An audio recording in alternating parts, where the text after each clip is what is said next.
all starts and ends with a girl, too small and inadequate for that world of ash, tar, and coal where she was born. When her mother died suddenly, the little girl, with only the company of a stuffed friend she would soon forget, found herself all alone on an icy bench, waiting for the carriage that would take her to the austere Bunny Hall. Luckily, even if that place turned out to be very hostile for her, there she met Carole, who like her was small and inadequate, so the little girl began to feel less alone, until, on a day like many others, Carole would leave Bunny Hall for good, so the little girl fell prey to despair again. After all, in a world made of ash, tar, and coal, furiously ticking away like a crazed clock, what can a little girl do all by herself?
Simmons?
Are you speaking to me? Princess? No, I mean... I believe so.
Oh, hello, little bunny. That letter is mine.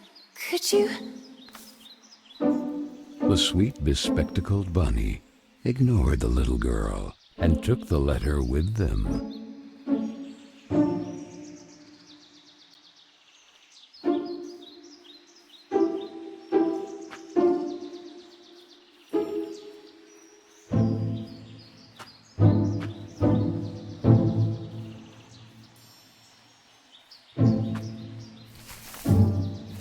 I beg you, would you be so kind as to give it back to me? The little girl began to get impatient.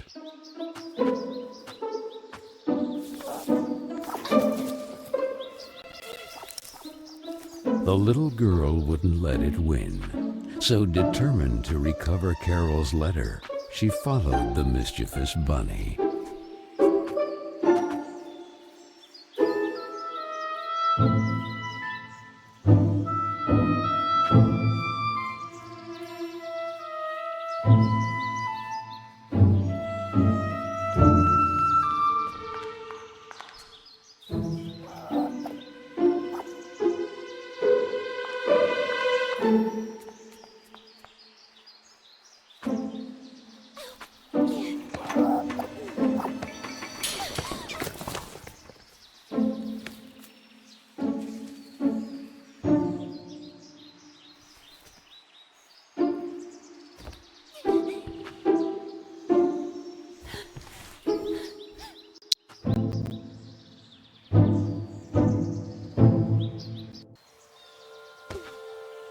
What place is this?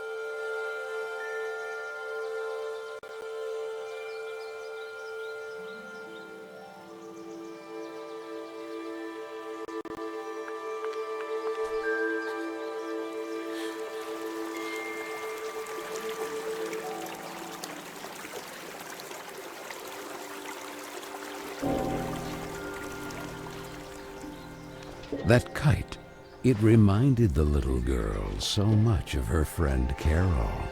So free and graceful, yet tormented, as if by adverse currents, by the other girls at Bunny Hall.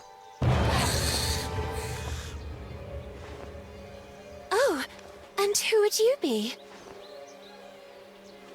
Have you perhaps seen a bespectacled bunny? Even the owl ignored her question and just stood there, staring at her, with those eyes, red like blood. But the little girl had no time to waste. She had to track down the bunny, and so she began to follow in its tracks.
And the girl, filled with a chilling sensation she could not explain, dove into the water.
So the little girl fell, and fell once again.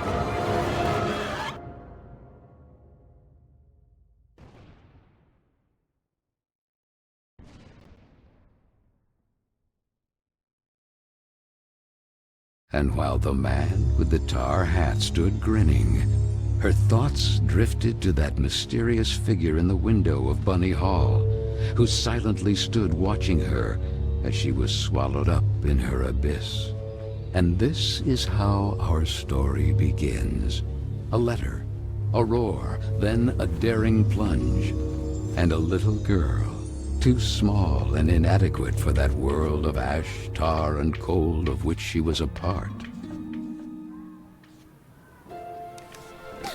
Miss Benton, I am pleased to note that my voice is so soft that it encourages restful sleep in class. Would you be so kind as to share your wisdom on today's topic with your fellow classmates? There was a man made of tar, an owl, and a bunny with glasses. Such impertinence. Home Economics, Ladies' Etiquette, Chapter 9. Be always beautiful, perfumed, and impeccable. All of you young women of today are privileged to witness the deeds of the great men of your era, the grand discoveries, the phenomenon of industrialization, progress. Soon you will be wives and then mothers of great men who will go down in history. And you, Miss Benton, make fun of it. This establishment, too, if events continue to transpire as hoped, will undergo important developments, and you will be the first to benefit from them. Why, ladies? A portion of money was conceded to a corporate collective in order to form a small branch, thereby taking advantage of the area's greatest resource, rabbits. This will not only bring new luster to the estate in this region, but also new jobs. Very good, Miss Vicky Trant. At the very least, Lana has grasped the rabbit matter. In this regard, our dear Frank reminds us that it is strictly forbidden to venture beyond the walls of the park. The disinfestation work will resume tonight after the strong winds of recent weeks. Remember, not to be overwhelmed by the explosions. It's all perfectly normal. The soil is blasted with charges and the rabbits forced out of their burrows. Who did it? Lana! Miss Benton!